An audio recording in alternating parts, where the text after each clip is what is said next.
No flame, however brilliant, does not one day splutter and fade. And now, our feature presentation. Alright, welcome back to Honored Madman. I hope everybody's doing well. One of the biggest criticisms of Dark Souls 3 is that it ignored most of the lore or themes from Dark Souls 2, and that's not entirely true. Sure, it takes way more cues and follows up on way more stuff from Dark Souls 1, but it doesn't necessarily mean 2 was ignored entirely. In fact, one of the bigger concepts in Dark Souls 3 seems to be an expansion of an idea that was introduced in Dark Souls 2, which had the first flame represented as the Throne of Want. Dark Souls 3 takes place way after the events of Dark Souls 2, after the cycles have passed many more times, and previous lords from ages long since past are now rising from their graves to help link the flame, only they're not. They ran off and did their own thing instead, and it's up to you, the player, to forcibly drag them back to their thrones and make them help you link the fire, since a lowly unkindled isn't hardly enough to light the fire on their own. Now, there isn't any real expansions on Dark Souls 2's main themes of hollowing out and forgetting who you are. Those seem to be left in the past, but there's still quite a few Dark Souls 2 references. Most of them are confined to a handful of different areas throughout the game. But let's start with the very first area that you'll start finding references to Dark Souls 2, the Firelink Shrine. And sure, Dark Souls 2 didn't even really have a shrine of its own. I mean, it had the Shrine of Amana, but that's a whole different story. Now, instead of a Firelink Shrine, it had Majula, which we'll talk about a little bit more later. But here at Dark Souls 3's famous hub world, you might happen to notice the giant tree just outside the door on the second floor of the Firelink Shrine. So in Dark Souls 2, the kingdom of Dranlake was invaded by a ferocious tribe of giants from the far north. These giants were attacking in retaliation for their own land having been pillaged by a king named Vendrick, who took something valuable of theirs and headed back to his own land, and used whatever he took to make the golems. So the giants turned much of Dranlake into a ruin, but were stopped by a nameless hero who defeated their king in single combat, who turned out to be a time-traveling player character, real surprise there. And when most of these giants died, they sort of grew into the land where they fell. They turned into trees, if you were, for lack of a better term. And this tree is clearly one of these giants. I mean, he's got the whole gaping void in lieu of a face look. But that's not the only Dark Souls 2 reference here at the shrine. There's also a shrine handmaiden who acts as your main merchant in the game, and she bears a striking resemblance to the old firekeepers that live in that hut and the things betwixt in Dark Souls 2. I mean, she's wearing the same outfit, she has the same sarcastic, kind of condescending attitude. She's wearing basically the same fit, and of course you can meet this lady in the Dark Firelink Shrine, which takes place in the past, I believe. And she seems to be, well, she's the only one there, but she seems to be aware of what's going on and the time travel shenanigans and whatnot. So she's definitely quite the knowledgeable character. Now, if you climb onto the roof of the Firelink Shrine and you happen to have in your possession a certain vertebra shackle, then you could trade it to these two birds up here for a very ornate and memorable mask. And that is, of course, Lucatil's mask, the famous NPC from Dark Souls 2. She was definitely one of the most memorable ones, alongside people like Strayed and Vengarl, who unfortunately do not make appearances in Dark Souls 3, or are even mentioned, I might add. But arguably the best thing about Lucatil's mask is its description. A hollow once fought valiantly with this mask, but feared the fading of herself, and implored a comrade to remember her name. Perhaps that is why this gentleman's mask is named after a woman. So if you went through her questline in Dark Souls 2, you know that slowly but surely Lucatil is losing herself, but you could stop her from losing herself, at least during the game, if she summoned for and survives at least 3 boss fights, which is pretty easy to do in Dark Souls 2. Now if you do this at the completion of her questline, she gives you her set and her sword and basically implores you to remember her name. And I think if nothing else, this little description proves that the main character of Dark Souls 2 did in fact complete Lucatil's quest without her going hollow, at least during the game. And he carried this mask with him after parting ways with Lucatil and basically sort of carried on her name in one way or another, to the point where the mask just became known as Lucatil's mask. Now that's not the only piece of Lucatil. Her sword is in the game as well. You have to kill a curse-rotted Greatwood to, well, for lack of a better term, turn its soul into the Oni-slayer greatsword. The rest of her set is found in the undead settlement called the Mira set, in that big rickety house with the 2 evangelists. And this one's not even on my list, it's just now that I think about it, the idea of soul transposition in general is an idea that came from Dark Souls 2. Dark Souls 1 had a much more long-winded way of getting boss soul weapons, and Dark Souls 2 basically had soul transposition, which was only through two characters, the legendary Straight of Olafus and the Crow Demon, Weaponsmith Ornifex. I don't know if that says anything about Corland or anything, but I'm gonna count it. Now, after you help out a certain hunchbacked pilgrim in the Firelink Shrine, a certain character might show up by the name of Yuria of Londor. Yuria happens to be in possession of a very unique katana called the Dark Drift with a sort of invisible ghostly blade, and this sword was last seen in the possession of Grave Warden Agdane back in Dark Souls 2, who guarded the undead crypt, where Vendrick and numerous other hollows rested. Now, it's tough to say how Yuria got her hands on this weapon, but he did kind of just give it to the main character of Dark Souls 2 after they took care of Vendrick, so maybe somewhere down the line the bearer of the curse from Dark Souls 2 just traded it or lost it, or died and it was looted from his grave, who knows? Or maybe those witches and pyromancers in the undead crypt finally staged an uprising against the Finito and Grave Wardens. Heavy speculation, I know, but I mean, let's look at the Grave Warden's function now. I mean, they're no longer trying to keep the undead resting, they're taking them down, killing them, making them rest. But anyway, while we're on the subject of Yuria, I can't be the only one who thinks that her mask looks sort of like a combination of the Sealer mask from Dark Souls 1, and more importantly, the Shadow mask from Dark Souls 2. You know, it's beaked, it looks vaguely similar, and we know a little bit of lore about these shadows, or Shadow Men as they're called in Dark Souls 2. They originally came from an order of assassin-themed warriors out of Mira. Now, the group seemingly had a somewhat high turnover rate, and it's generally believed that all those who fled even the feared Shadow Knights of Mira must be ones who have forsaken their honor on a cellular level, and were presumably forced to eventually resort to unseemly mercenary work. You know, no job was too dirty for these suspicious shadows, and suffice it to say, it was never really that hard for them to find work. In this case, where they served as either bagmen for King Vendrick or the King of Olafus, they were hired to cull the hollow population, only to eventually hollow out themselves. And what's Londor? Well, it is the land of hollows, so I think it's safe to assume that these shadow men were absorbed into the Sable Church of Londor. Again, with the heavy speculation this early in the video, but it definitely seems like a possibility. I can't really place any other connections besides it just looks like it, and I wanted to mention it. Now, moving on to the next location, one of my favorites in the game and another area rife with references to Dark Souls 2, the Cathedral of the Deep. So there's something I just really like about this place. Maybe it's the architecture, maybe it's just the eerie feeling it has, the atmosphere, or maybe it's just the Dark Souls 2 references. I don't know, it just works for me.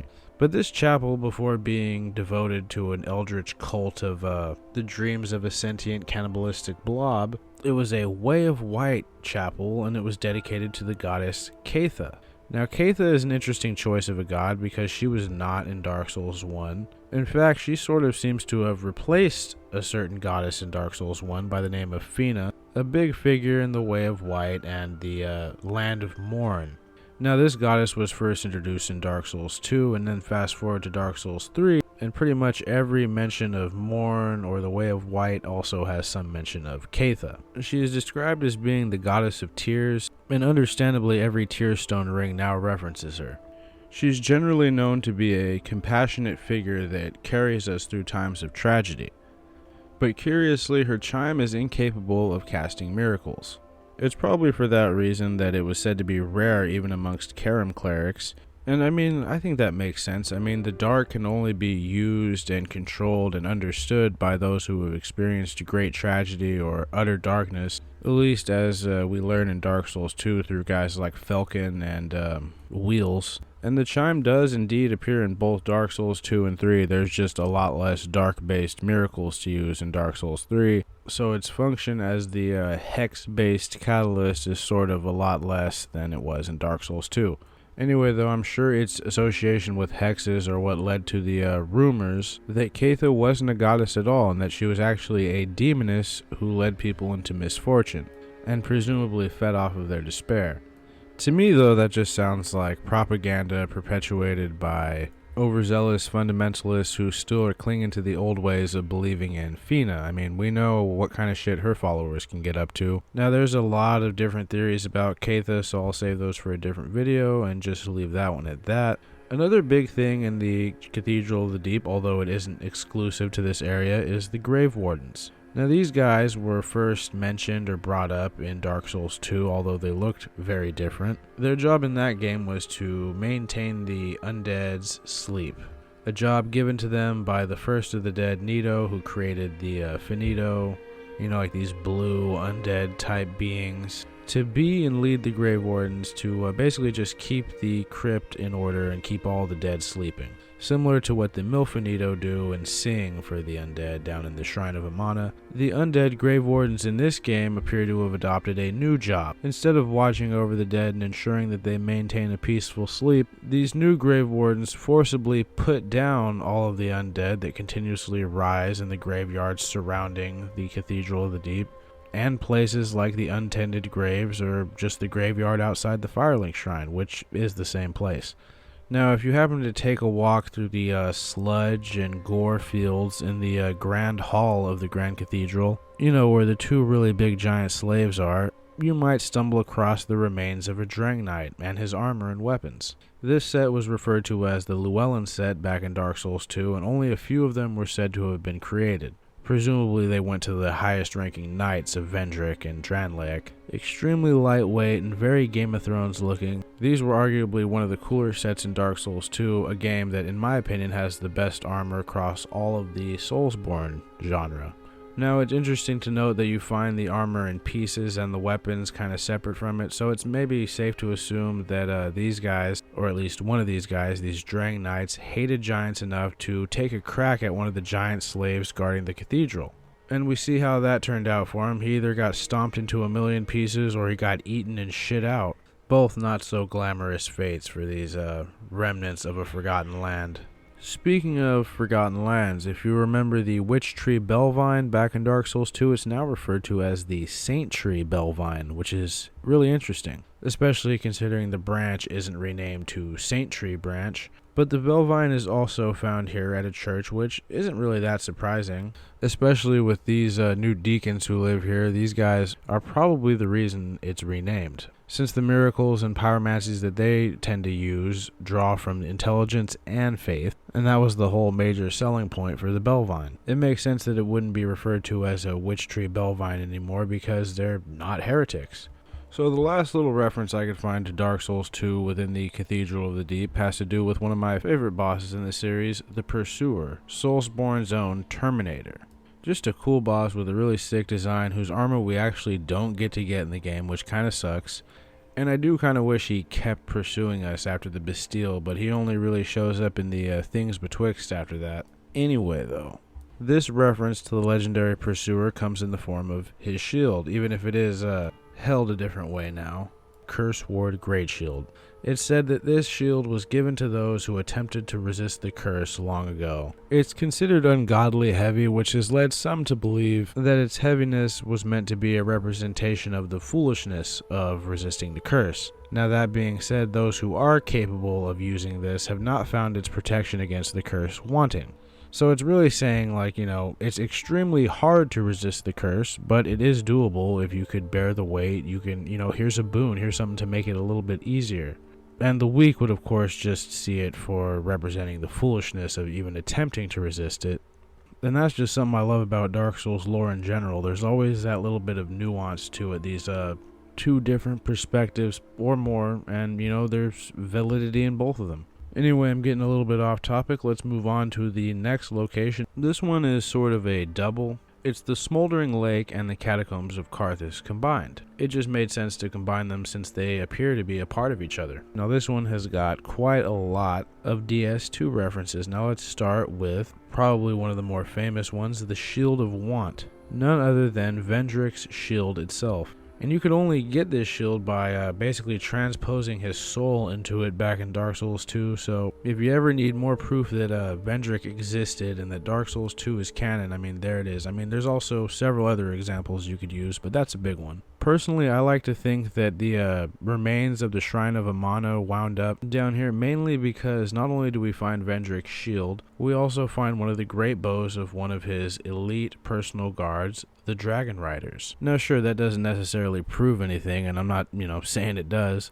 If I had to just theorize based on the look of things and the items and the descriptions found in the area, I'd say it's at least somewhat possible for this location to be a combination of the locations from previous games due to the converging nature of the world in Dark Souls 3. In this case, I'd have to say the locations would be the Shrine of Amana, and more obviously the Ash Lake from Dark Souls 1, as well as the demon cities of Lost Izalith. I mean, that one's a little bit more blatant as well. But let's move on to another one of my favorite Dark Souls 2 references in Dark Souls 3. And now this guy also has a Dark Souls 1 reference too, but we're not talking about that today. I'm of course referring to Slayer Sorig. Now Sorig, he's sort of a brutal guy. He's basically like the dark version of Black Iron Tarkus from Dark Souls 1. While Tarkus was a helpful JoJo's reference that was more than happy to help anyone worthy pass through Sen's Fortress's final challenge, the Iron Golem, Sorig was all about killing famous knights and invading people. He was basically like the troll version of Tarkus, the cooler younger brother, if you will.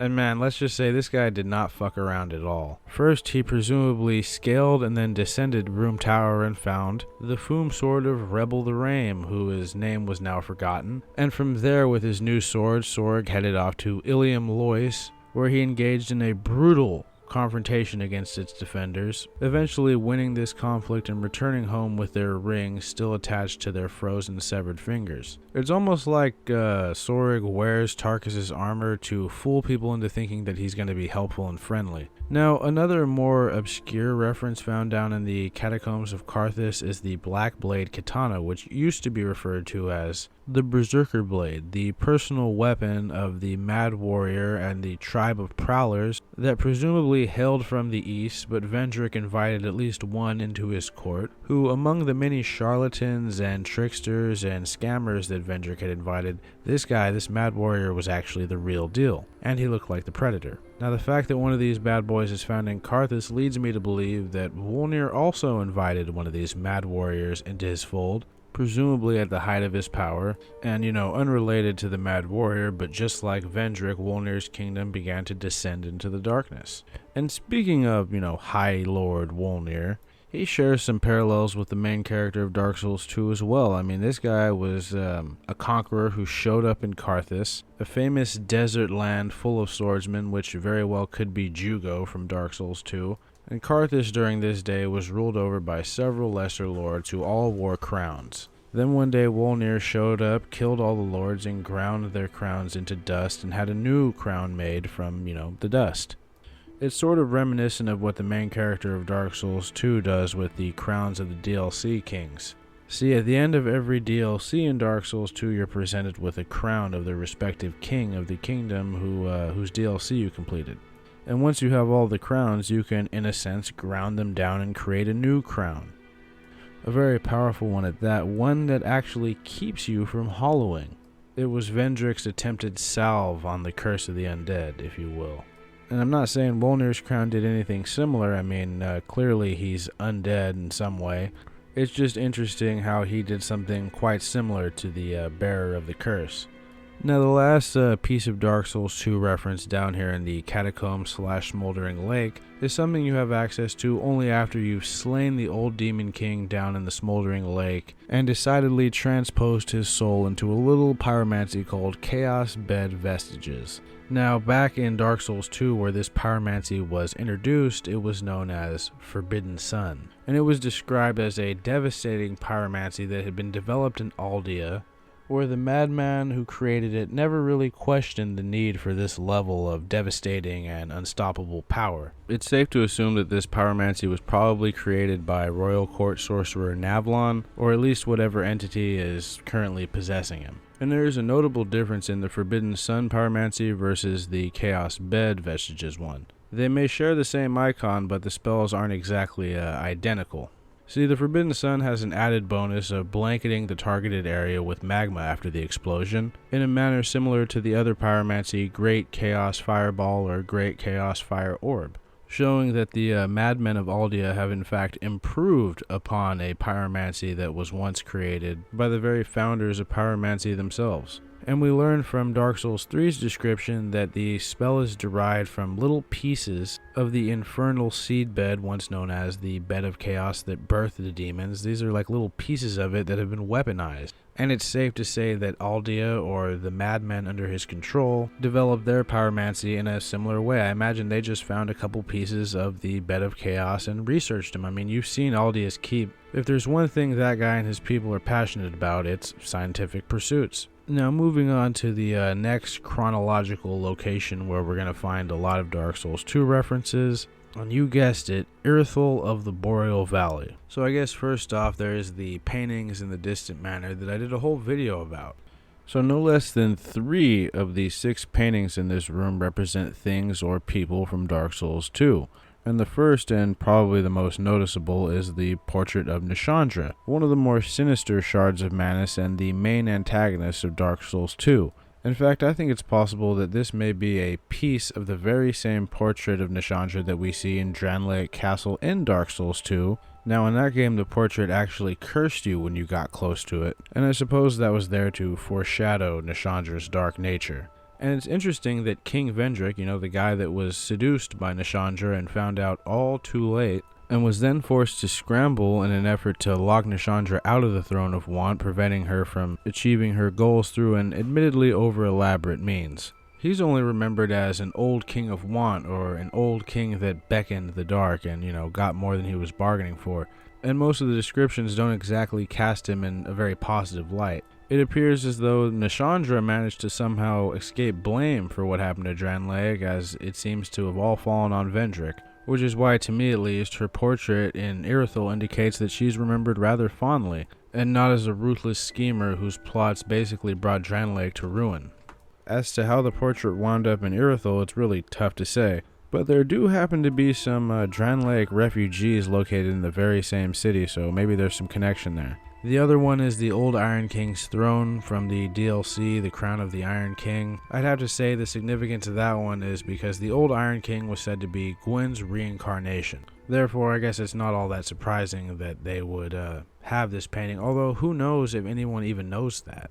The last Dark Souls picture is, of course, Frozen Ilium Lois, one of the, in my opinion at least, more beautiful locations in the Dark Souls 2 DLCs. Now, the significance of this one is sort of in question. I mean, it's possible that it was located in the Boreal Valley before it was called the Boreal Valley, and that maybe Irithyll was built over it, but then again, where's Anor Londo? You don't see Anor Londo above Frozen Ilium Lois. So maybe it's there to show that that's the origins of the profane flame, as I've said in previous videos. I like to think that the old chaos that's buried deep beneath Frozen Ilium Lois actually became the profane flame over a long course of time, I'd imagine, and maybe some careless descendants of Alsanas, but we'll get into that when we get to the Profane Capital chapter. Anyways, though, Pontiff Sullivan has a few Drang Knights stationed here in the city just outside the way to Anor Londo, in fact. And these mercenary Drang Knights have apparently, at least from the looks of it, really whooped the shit out of the giant slave population here in Irithyll.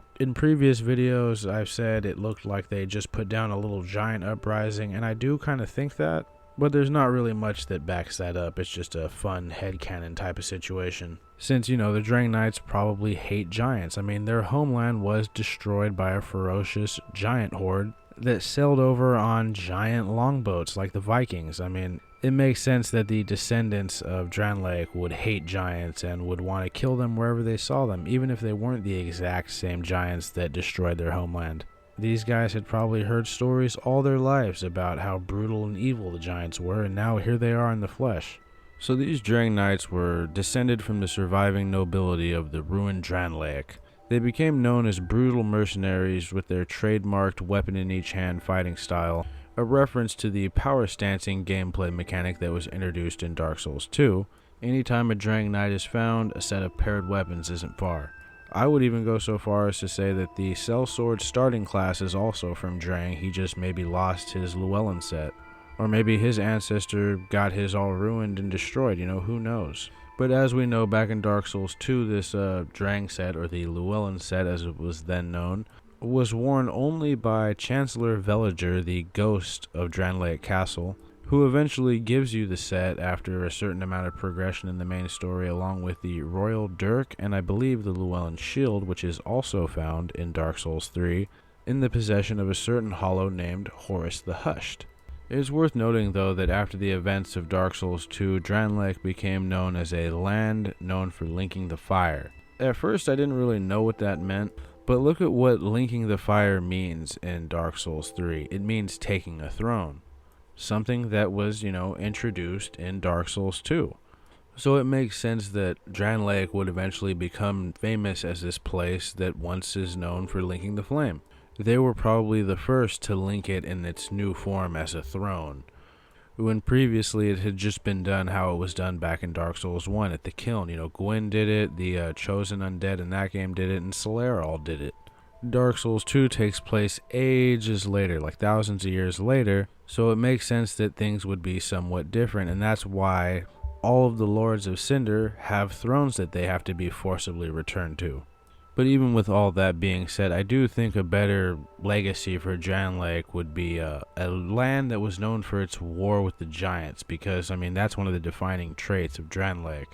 Its constant struggles with the big guys.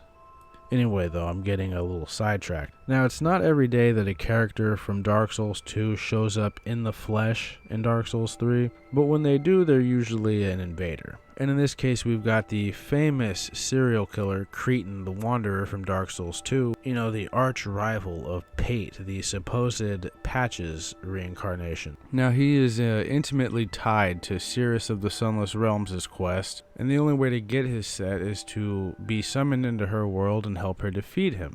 Afterwards, he'll invade you on his own and get bested, but Cretan survived all this time and wound up becoming a finger of Rosaria. He could have been reborn countless times and could very well be on his way to becoming a man grub. Another side note I'd like to say is I believe at least, that the Sunless Realm is what became of Mira. Now, Irithyll is also where the Witch Tree Branch is found, the spellcasting counterpart to the Bellvine. Now, next up has, in my opinion, quite possibly the most Dark Souls 2 references out of any location in the game, and it's what I've been waiting all this video so far to talk about. That's right, we're going to be talking about the Profaned Capital. Now, I do truly believe this place to be whatever country came after Dranlake, like whatever country emerged from the rubble that was Dranlake, I like to imagine eventually became the Profaned Capital and was then buried underneath the ground once again. But let's start with these references. Now, the first of these, in my opinion, would be the giant crack in the Profane Capital's background that, to me, resembles the crack that leads to Majula in the Things Betwixt back in Dark Souls 2. Sure, they're not exactly one-in-one the same exact shaped crack, but things can change over time, and if nothing else, it's clearly trying to evoke the same imagery of the crack in the Things Betwixt, at the very least. But that one's just the first of many down here in the Profane Capital. The next and probably most obvious is Laddersmith Gilligan. Now, as we talked about a little bit ago, Patches didn't appear in Dark Souls 2. He was, absent. Even though there is concept art of him wearing some really cool looking armor that you can still get in the game, Patches himself made no such appearance. Instead, many view that his role is filled by the character of Pate. And sure, they do share some similarities, I guess, but the main difference is that Pate seems to actually warn you of danger, whereas usually Patches does no such thing. Anyway, I'm getting off topic. My main reason for bringing up Pate is that if anybody is Patches' incarnation in Dark Souls 2, I don't think it's him, I think it's Laddersmith Gilligan. First of all, they have some of the same quotes. They both say cheers for that, they're both pretty condescending. They charge exorbitant prices for goods that aren't worth it. Only problem is Gilligan doesn't really have any of Patches' charm. His main function is, as a laddersmith, to sell you ladders. And yeah, as I already said, they aren't cheap either, and the main use for them is to just get down to the bottom of the pit in Majula to access Black Gulch. Something that can be done also with the Silver Cat ring and a decent amount of health. But anyway, it looks like Gilligan finally met his end just as Blacksmith Lenegrast predicted, and not at the hands of Royal Court Sorcerer Navlon, at least I don't think. It almost looks like he fell from an extremely high height. Maybe Patches pushed him off a cliff for copying his style and stealing his black leather set. But honestly, who knows? His corpse is right there by the bonfire in the profane capital in that tower. But yeah, it's unclear how he died, but I like to imagine it had something to do with fall damage. Now next up, we're going to talk a little bit about the famous Lord of Cinder, Yorm the Giant, who I covered somewhat extensively in my Giants video recently. You should check that out if you haven't already. It's definitely one of my better vids. Anyway though, we're told that Yorm the Giant is the descendant of an ancient conqueror, and that he was asked by the very same people that his ancestor once subjugated to lead them. And he became a valiant protector of his people and his kingdom, and really never once faltered even when he lost his loved one. He just chose to cast aside his great shield and add a notch to his machete so he could use it with 2 hands. And though he was this noble and brutal protector of the profane capital's people, the humans still viewed him with distrust. So Yorm gave them a giant killing sword and told them that if they could do a better job, they could come take the throne from him if they wanted. But unsurprisingly, no one really ever succeeded. Anyway though, the story of his giant ancestor conqueror sounds a lot like the Giant Lord from Dark Souls 2, who Yorm bears a striking resemblance to. Now, we've mentioned in the past how Yorm isn't necessarily one of the Dark Souls 2 giants because he does in fact have a face, eyes, and a mouth and a chin. He could be a half-human, half-giant hybrid. I know some have argued that he's just a very large hollow and not a true giant at all. I don't really think that's the case, but maybe there's some translation that'll prove me wrong. It all seems to line up with me. I mean, Yorm would eventually become the king of the land that his ancestors once ruined, and I can't help but notice that his throne sort of evokes the same image as the thrones of the kings from the DLCs of Dark Souls 2. And just like the kings of Dark Souls 2's DLCs, as well as Vendrick himself, Yorm was sought out by a Shard of Manus. Now, it's unclear if this is a Shard of Manus we've met before. It could be this unseen one named Eleonora, who the axe is named after. It could be Alsana due to a reference about a certain oracle. It's unclear. I like to imagine that it was Alsana. Maybe after Sorik showed up and laid waste to the Ivory City, she fled and found Yorm. But I'll save all that for the Profane Capital video that I have been working on. Either way, either Alsana or an unnamed Shard of Manus or Eleonora, they became a resident of the Profane Capital during Yorm's reign, and their descendants became cruel and selfish, uncaring women. They couldn't give less of a shit about the consequences of their actions or how the said consequences affected those around them. These women would trigger the profane flame and be turned into horrific hand monsters known as monstrosities of sin. Heavily mutated, sure, but they sort of resemble Manus's big hand. So I'd assume that this appearance hints at their dark nature, that they are the descendants of a Shard of Manus, possibly. And as we know, the Shards of Manus were pieces of the original Father of the Abyss that splintered off and broke into separate pieces, if you will, after the protagonist of Dark Souls 1 defeated Manus in his time-traveling shenanigans in the classic DLC, Artorias of the Abyss. Each of the shards slowly became sentient and developed their own personalities based on certain emotions or feelings that once belonged to the Father of the Abyss himself. Nishandra, the main antagonist of Dark Souls 2, represented Manus's want, whereas Alsana, the friendly oracle from the Crown of the Ivory King DLC, represented Manus's fear. And there was 2 others in Dark Souls 2, Ilana, the Squalid Queen of Shulva, and Nadalia, the Bride of Ash, who bound herself to the lands of the old Iron King, and who the rebel Raim was deeply infatuated with.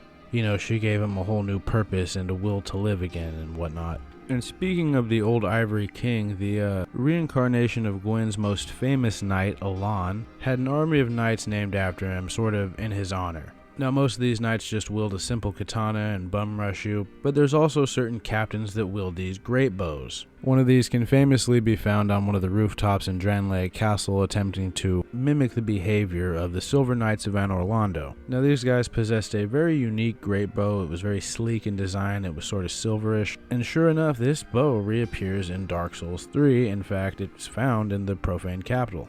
Anyway though, there is a good chance that there is one Shard of Manus that is in Dark Souls 3. Sure, she refers to herself simply as a child of the abyss, so that could go either way, but I'm of course referring to everybody's favorite witch, at least in Dark Souls 3, Carla. Now, we meet Carla not necessarily in the profane capital, but right before it in the dungeons of Irithyll. Now, I used to wonder why the Pontiff Sullivan imprisoned a shard of the abyss down here, but I mean, it makes sense. He's been to the profane capital, so he knows that that great calamity was caused by the actions of a shard of Manus, and he also knows what happened in Dranlaic, as he has that portrait of Nishandra. Yeah, they did have that era of peace that many characterized as being dark-like, but she wasn't ultimately successful in the end. So I think it's safe to say that Pontiff Sullivan recognizes the threat for what it is and doesn't really destroy it because, well, as we learned from Carla's ashes, the Child of the Abyss is never truly destroyed, it just changes form. So he couldn't destroy her, and it could potentially only make her into something more horrifying and strong and harder for him to deal with. So he imprisons her in a cell and leaves her at the mercy of his jailers. Now, speaking of these jailers and the aristocrats and the entire crew of the prison guards that patrols the dungeon, they were all former residents of the profane capital. They're the same people as the handmaids that tend the profane flame, they just have a different job. And while we're on the subject, the profane flame itself, to me at least, seems to be what eventually became of the old chaos, and the handmaids could potentially be former priestesses of Ilium Lois that came with Alsana to the profane capital, if that is indeed what she did. But anyways, back to Carla. It's sort of inherently implied that she is the daughter of Zully the Witch, not the YouTuber, and Alva the Wayfarer from Dark Souls 2. See, Alva was a wandering knight who traveled the world in search of a cure for a saint named Soretta's mysterious illness, and all along the way he was hounded and harassed by a witch named Zully, who probably found it amusing just trying to stop this knight on this holy quest, or at least in some way corrupt him or whatever. But over time the two found purpose within each other and they became sort of this inseparable duo, traveling even as far as the end of the world together. Now, the main two reasons that people believe Carla is Zully and Alva's daughter is that Alva invades shortly before entering the Irithyll dungeon, and that when he's defeated, his gear can be found on a corpse just in front of Carla's cell.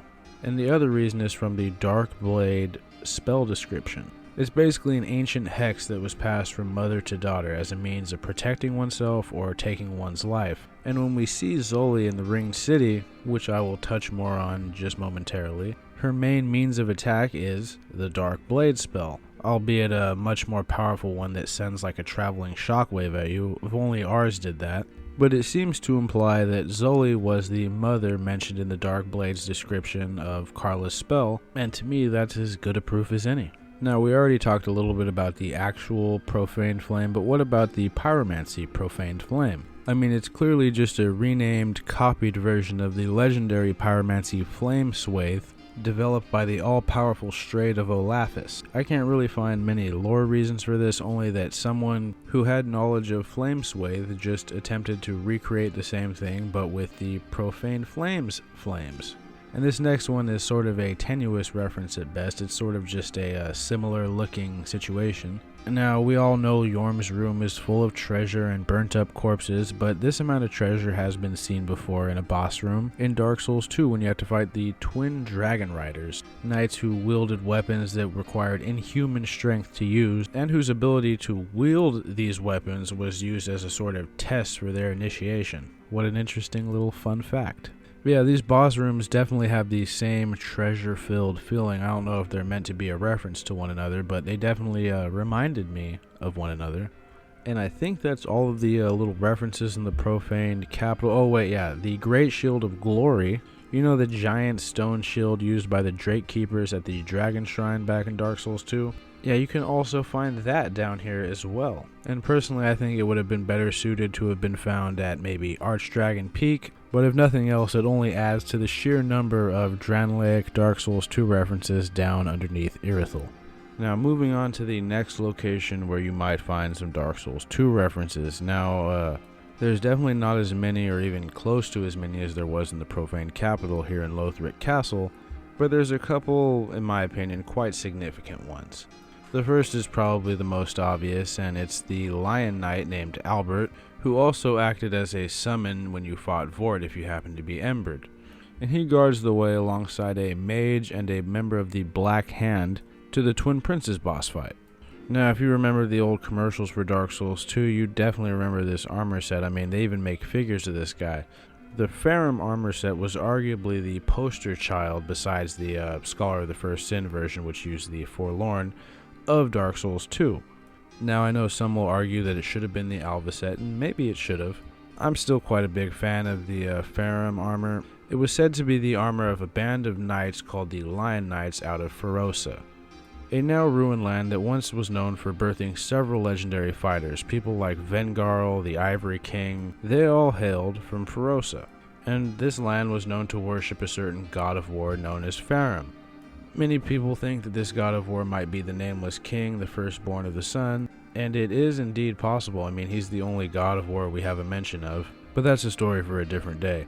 Albert here wields a golden wing shield, which, fun fact, is the shield that his figure comes with, the smaller one that is.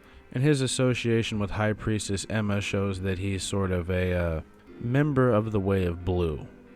Or rather, a Blue Sentinel. Now, the Blue Sentinels were a faction that was introduced to sort of replace the Dark Moon Blades Covenant from Dark Souls 1, but surprisingly, both of these covenants exist in separate forms with separate functions in Dark Souls 3.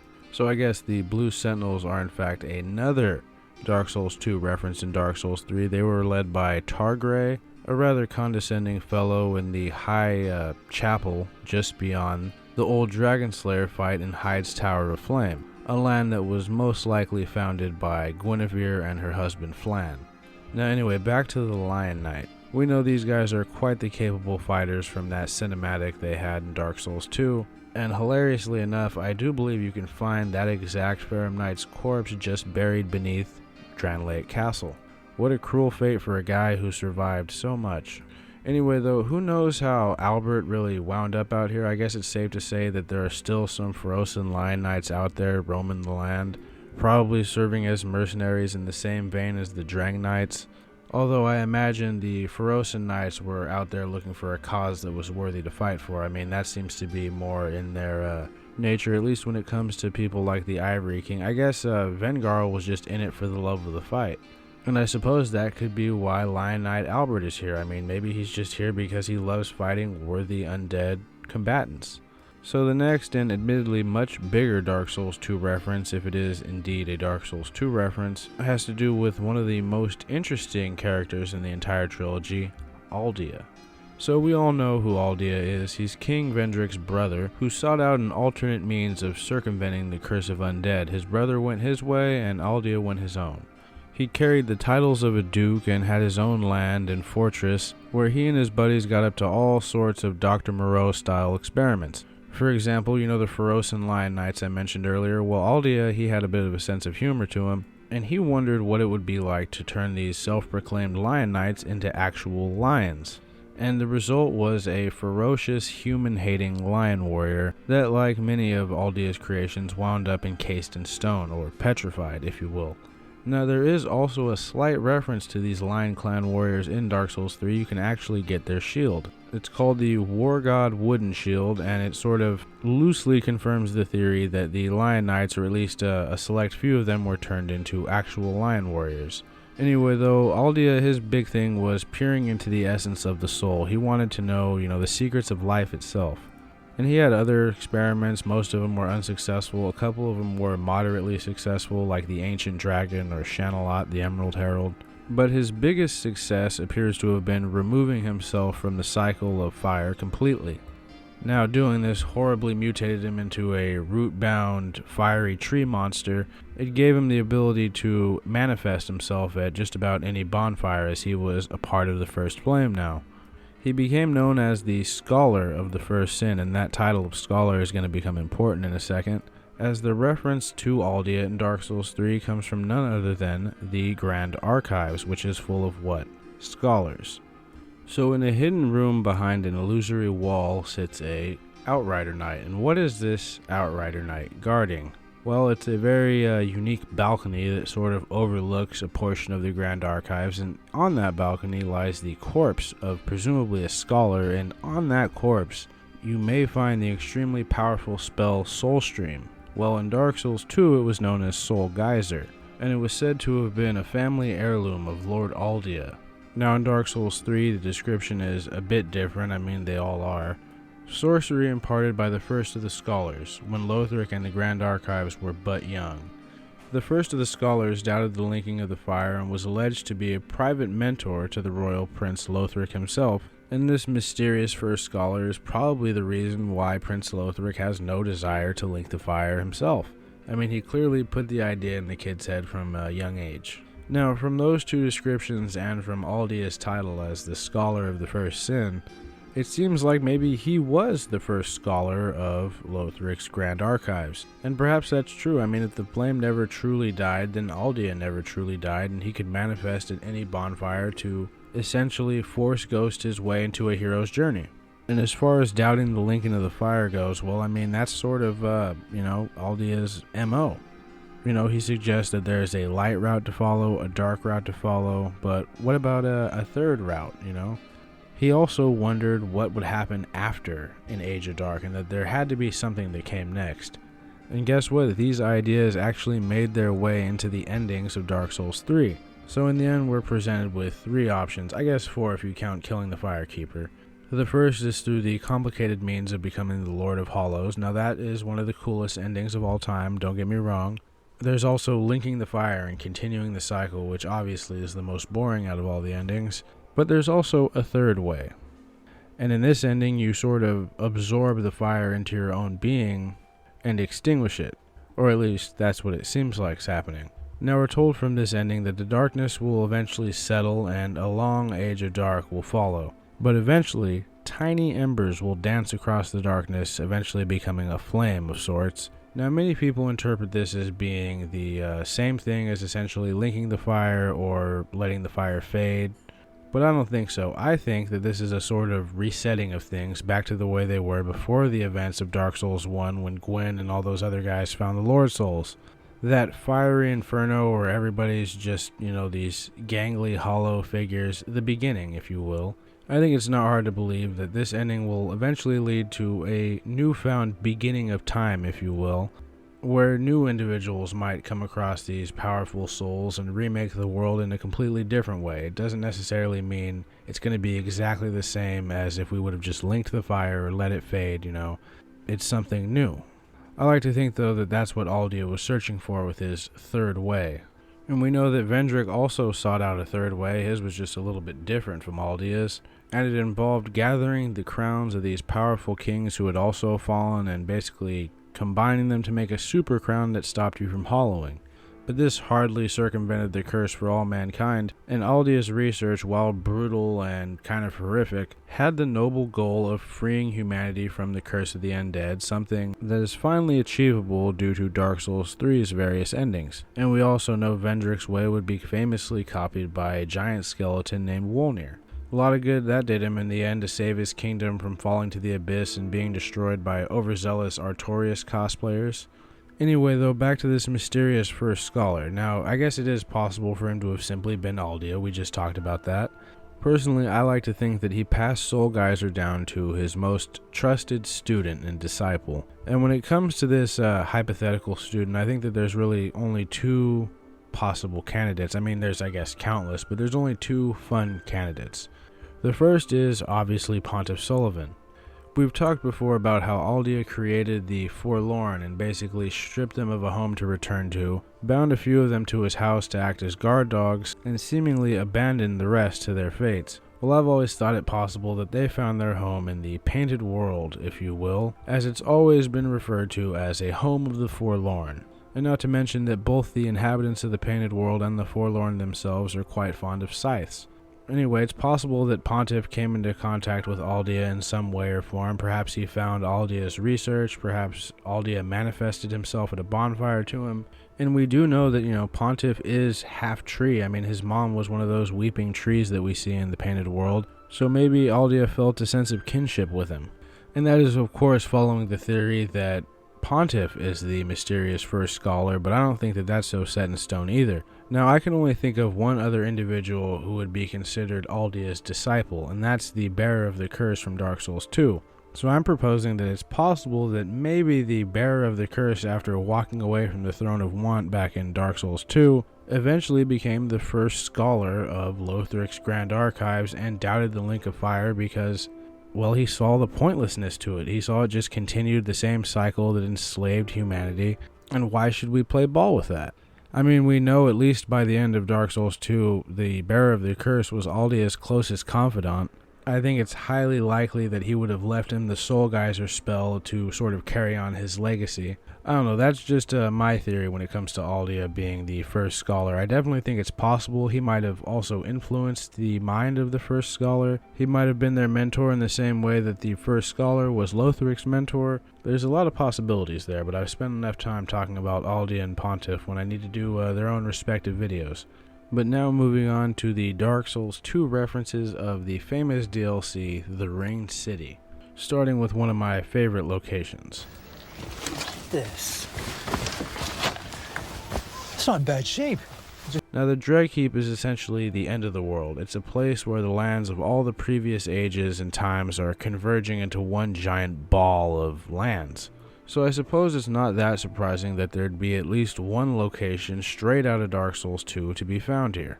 And strangely enough, it's the world-famous Earthen Peak that found its way into the Dreg Heap, or at least to one of the explorable portions of the Dreg Heap, complete with some of its previous occupants, the Poison Broomers, and of course one solitary, lovely desert pyromancer by the name of Zoe, who has unsurprisingly enthralled 2 hollow slaves to follow her around like dogs. Now, I can't think of many lore reasons for it being included other than they just wanted to reference one of the more, I guess, iconic locations from Dark Souls 2, but personally, I think that Miyazaki wanted to do that while also being able to bring in yet another poison toxic swamp, specifically doing a remix of one that he actually didn't get to work on because, he probably wanted to work on it, so he's like, I'll remix it and flip it for the DLC of Dark Souls 3. That's why I believe the Earthen Peak of all places was included, but I'm not unhappy with it. I actually love the aesthetic of that section of the Dreg Heap. And honestly, I'm just really glad that we were able to get that Desert Pyromancer set in Dark Souls 3. I mean, who isn't? Now, on to the Ringed City proper, which doesn't have as many Dark Souls 2 references as you'd think, but it does have some sort of sad ones, in my opinion. So when you first show up at the Ringed City, you're greeted by the howl of an adjudicator giant, and you soon learn that the howl summoned the orange spirits of several ruin knights to defend it by firing arrows at you. Now, these ruin knights were originally a group of knights that was set off to go find the Dark Soul by some old king. Now, that old king could have been Vendrick or some predecessor of his, perhaps the King of Olafis or maybe the Old Iron King. But they eventually found the Ringed City. Unfortunately, they also found the Judicator Giants, who swiftly defeated them and bound them to a sort of eternal servitude as defenders of the city that they sought out. In Dark Souls 2, we have several ruined sentinels, which are sort of golems, empty suits of armor that are used as defenders and sentinels in various locations, like at the Lost Bastille and Dranlake Castle. These were built in honor and memory of the ruined knights who had long since disappeared and never returned, and it supposedly also inspired a certain dark fable. Now, the ruined knights aren't the Adjudicator Giants' only spirit summon. They also seem to have bound the famous Zoli the Witch to their cause. I mean, who knows how? We know that Alva was at least in some way watching over his daughter Carla down in Irithyll prison, but where's Zoli? Well, it turns out she found her way to the Ringed City just beyond the end of the world, and was presumably forced into service by the Judicator Giants, similar to how the Ruined Knights were. Alva, for his trouble, after I imagine finding out that Carla was going to be safe and okay down at the Firelink Shrine, headed off to find Zoli. And after presumably months and months of searching, he finally tracks her down to the Ringed City. He makes his way there, and finds her spirit unfortunately bound as a protector of this land and her corporeal form destroyed. So Alva, with nothing else to do at this point, just decides to defend the remains of his lover Zoli. And you gotta give it to him, the guy managed to avoid the same fate as Zoli and the Ruined Knights. He didn't get bound into service. He's still operating with his own agency down in the Ringed City, doing what he wants to do. And to me, that's just proof that Alva is a tough son of a bitch. I mean, he's also a tragic one, sure, but that's an impressive feat, in my opinion, to be able to not wind up as one of those orange spirit summons that the Giants use. So now that we're out of the ones I had grouped into specific locations, we're going to sort of rapid fire a few more. A lot of these I kind of discovered while I was going through clips to make this video, so here they are. That's why they're in a rapid fire form. Now, do you remember Benhart? He was arguably the best friend a player character could ask for in Dark Souls 2 besides Lucatil. And his spirits were never broken. He was always there to lend a hand, and this guy was probably most famous for his sword. He had a fake moonlight greatsword known as the Blue Moon greatsword. The guy proudly wields it as it's his family heirloom, and it's actually pretty damn useful. You'd think a weapon that's just a fake copy of a magic sword wouldn't be worth a damn in most RPGs, and you'd probably be right. And I think that's what makes the Blue Moon greatsword so cool, is that it's not useless. It seems specifically designed for those who like the look of the Moonlight Greatsword but don't have the intelligence to wield it. Now, unfortunately, Benhart's gear doesn't really appear in the game. You could kind of make a makeshift version of it. But as we all know, Benhart was from Jugo, and the armor he wore was from Mira because he looted it when he first came to Drangleic. And among those things is the Elkhorn Shield, something that's still available in Dark Souls 3. It's just a damn shame his armor and his sword aren't available, because honestly, the Blue Moon Greatsword was a genius idea. The only drawback was, I believe, its low durability. And now that I'm realizing it, most of these are in fact shields. The next shield is the Stone Parma, which was wielded by the horse-headed stone statue knights found in Drangleic Castle, protecting the way leading up to the Looking Glass Knight. Now, I really like these enemies' designs, and I really like their stone weapons, but I'm at least happy they got a slight reference in Dark Souls 3 with their shield, which I'm not really a shield guy, but if I was, that'd probably be one of the ones I'd like to try out. Then we've got the Eastern Iron Shield, which was once referred to as the Iron Parma back in Dark Souls 2. Now, there's not much lore behind that, but that's still technically a Dark Souls 2 reference. Same with the Spirit Tree Shield. There's not much, lore or backstory there. It's just a returning item from the previous game. Now, I know you're probably tired of shields by this point, so we're on the last one, but my favorite shield from Dark Souls 2 that returns in Dark Souls 3 is definitely the Golden Falcon. Now, this shield was made famous by the infamous Falconers of Dark Souls 2. Probably one of the most memorable enemies of the game, and not because they're found anywhere or do anything really all that interesting. I mean, they've got pretty good aim with their bows, and they're not bad with those swords that we can obtain, but that's not it. Now, their most memorable feature is the hilarious run animation that they have that was not fixed in Scholar of the First Sin, and is probably the reason we don't see these guys in more places throughout the game. Now, I think their lore was actually pretty cool. They come from a land that is known for having a very weak army. Volgan, I believe it's called, which is where the Merchant, I think, is from in Dark Souls 2. Anyway, this country's standing army was extremely weak, so they hired a very capable and brutally efficient group of mercenaries known as the Volgan Falconers. Now, these guys, like I said, were ruthlessly efficient and were consummate mercenaries through and through. They were entrusting of others, demanding a prompt full payment, but no wonder. I mean, they delivered much more than they are paid for and are well aware of it. And that's literally from the description of their shield back in Dark Souls 2. So these guys were like the top tier mercenaries of the era. And in Dark Souls 3, they are deservingly remembered by mercenaries everywhere for their legendary status. Though the name of their company has been forgotten, the symbol of it lives on in the form of this shield. And even to this day, many mercenaries look at this shield as a sign of good fortune. I mean, it makes sense. The Volgan Falconers understood what it meant to be a badass mercenary. And sure, that was only because Volgan's own military was extremely weak, but it allowed these Falconers to shine. But anyway, let's move on to the next one. I've wasted enough time talking about these guys. So the mannequin claws also make a reappearance in Dark Souls 3. If you remember these things, they were wielded by the mannequins from Earthen Peak back in Dark Souls 2. I mean, unfortunately, the mannequin saber wasn't included. That was probably my favorite sword, or at least curved sword in the game. Instead, we just get these stupid claws, which are wielded by the Londor Pale Shade, who wears a mask that isn't quite a mannequin mask. It's too, it's showing too much expression. But it's a little more evidence to my theory that the Londor Sable Church absorbed the mannequins and the suspicious shadows, and a lot of that stuff from Dark Souls 2 wound up under the Sable Church. I mean, that's just a theory, but let's move on. So the Spotted Whip from the famous Seaman of Dong boss also returns and is referred to as a weapon used by the female pyromancers of the Great Swamp.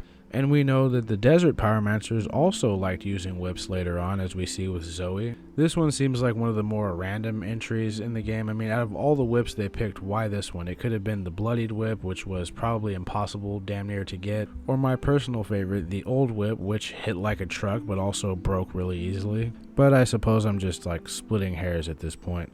Although I guess the Shrine of Amana was technically swamp. But there were no female pyromancers there. There were only those male ones, who I'm pretty sure are probably the strongest, smartest, and most capable enemies in the entire game. I'm going to do a whole video about those guys, the hollow pyromancers underneath the flame in the Shrine of Amana. Holy shit.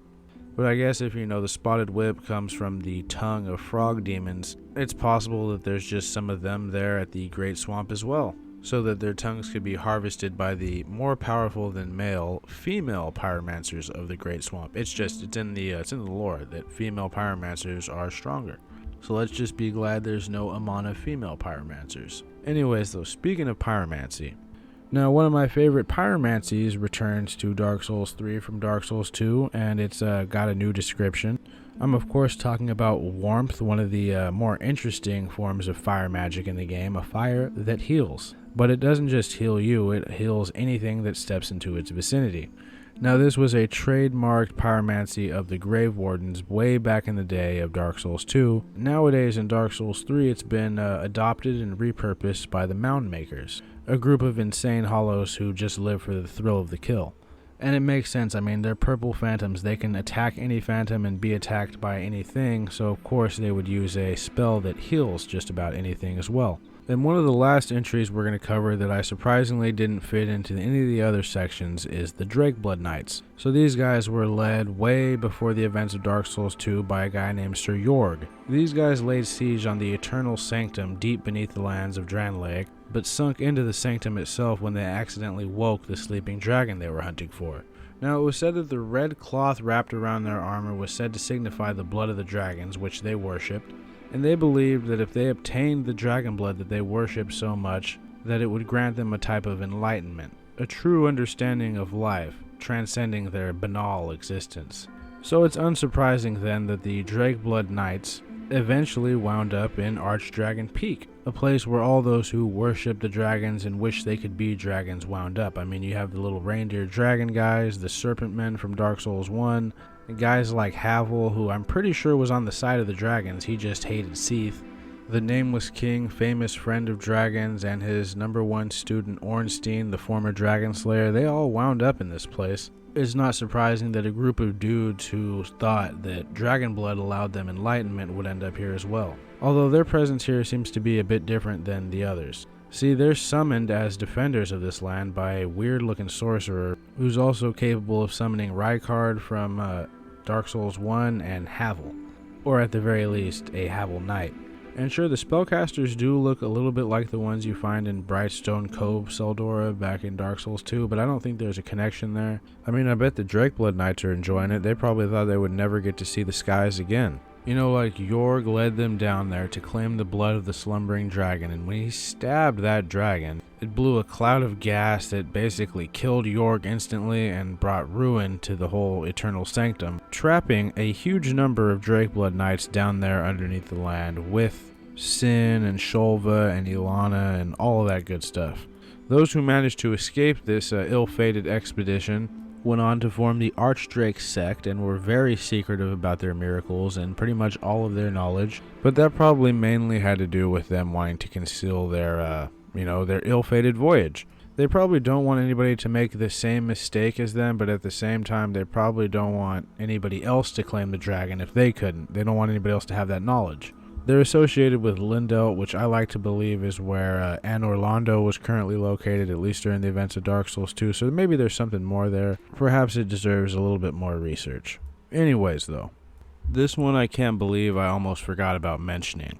Mainly it's because I mistakenly thought the Silver Cat Ring was also a thing from Dark Souls 1, but the Silver Cat Ring straight up references Sweet Shalquar, a sarcastic and lovable cat who is actually said to be some sort of ancient goddess that's taking the form as an immortal cat. I've always believed she could be Velka, but then again, anybody could be Velka. But yeah, just judging by this description alone, I mean, it has to be her. Who else could it be? And on top of that, I'm pretty sure she sold the Silver Cat ring back in Dark Souls 2, so seems to line up. The only thing I disagree with is that it says she spoke with the voice of an old woman, and that's just straight up not true, at least in the American version. She was voiced by Hannah John Kamen, I believe. I don't know if I'm pronouncing that last name right, but it was an attempt. And she's not old at all. She's probably early 30s at the oldest. So that was kind of an odd choice of a description, although I imagine she was probably voiced by an older actress in some of the other dubs. Now this description also gives us a little bit of insight into Shalquar's origins. It says that she came from either the Age of Gods or right after it. And given her infinite knowledge of figures like Gwen, tell me she probably existed either amongst them and was reincarnated like they were. But either way, that makes her like the oldest living being in Dark Souls 2 as something that was around during the Age of Gods, or like it said, right after. And even if she did exist, right after that first Age of Fire or whatever, she would still be quite ancient, as Dark Souls 2 takes place many thousands of years after those first couple cycles.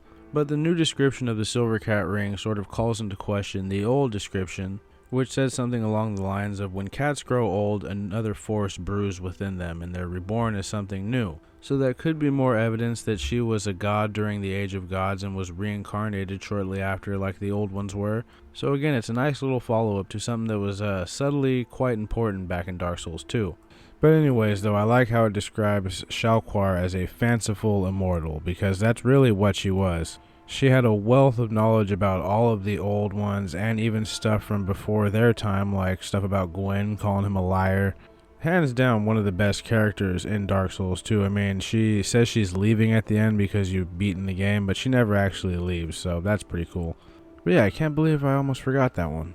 Now, before I close off, there are a couple of areas that reminded me of places from Dark Souls 2 in Dark Souls 3, and they might not be the same place at all, but I might as well mention them. Now, this first one is probably definitely not the case. See, when I first went down into the profane capital and I noticed all those weird looking statues like the ones they have holding the bowl for the profane flame, it instantly reminded me of the Dragon Wall in Shulva with all those statues.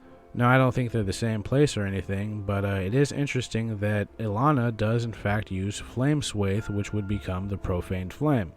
Now, the other one is just Archdragon Peak. I believe Archdragon Peak might be the same place just many years later as the Dragon Area and Dragon Shrine. Now, sure, the architecture is pretty different, and there's a lot of different statues, and most of it is kind of just got the same color to it as Archdragon Peak, not really the same architectural design or even its defenders.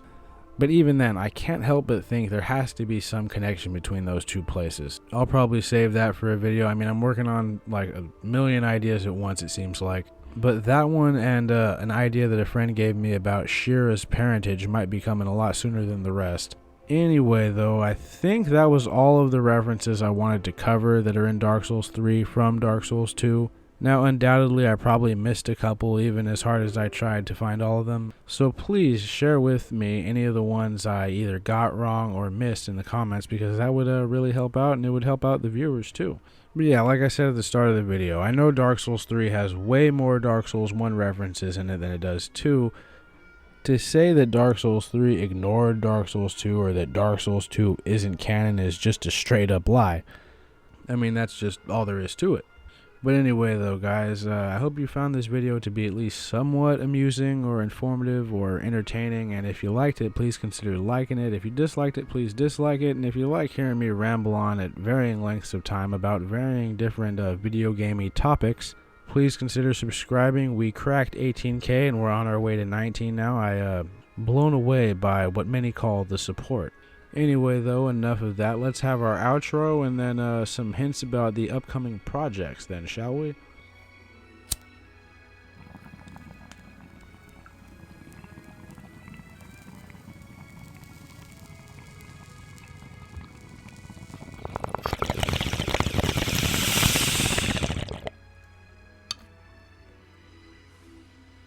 Holy shit, I really did not expect this reference video to end up being this long, but here we are at like an hour and 5 minutes, huh?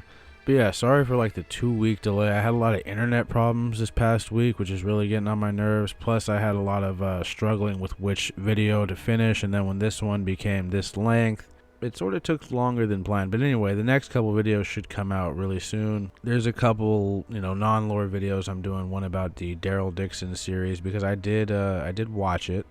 And another about those Fallout leaks that, if you're watching my Instagram, I've been working on, or not working on, but talking about doing a video about those for a while. So yeah, those two should be next. Then we got some more lore stuff, like a video on the Corvians, one on the ghouls of Fallout, and maybe I'll finally finish that Black Noir video now that Gen Z's out and doing pretty good. As always though, I'll be seeing you guys real soon, and I hope you've had a good one. See you next time. Be safe. We'll all be mad soon enough.